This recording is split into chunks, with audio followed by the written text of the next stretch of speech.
the director at that time at my agency, the Henrico Social Services, invited me and a couple other guys to go and meet Bryant and his crew there that was doing fatherhood groups. And it was called FIT, F-I-T, Fathers in Training. And it was from that engagement with Bryant that we started to go down weekly to participate in this that work they were doing there with dads.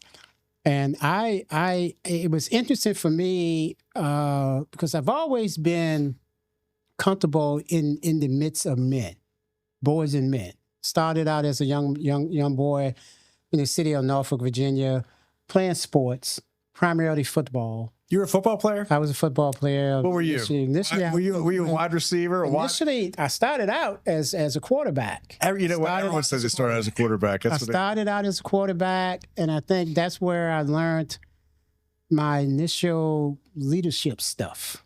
Yeah. Because a quarterback got to be a leader. Yeah. And I took it seriously, and I would do these things. I would be in school. And I would always carry this notebook around with me, and I would see birds flying or ducks or something, and I could create a football play just by watching how they were moving through the sky.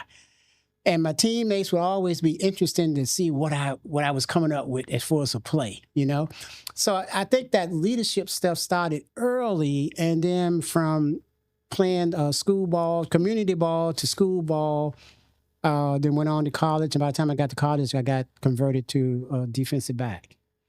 And what I learned through sports was some of the key ingredients that I think all men need to have, and that's discipline. Discipline is a requirement that a lot of men struggle with.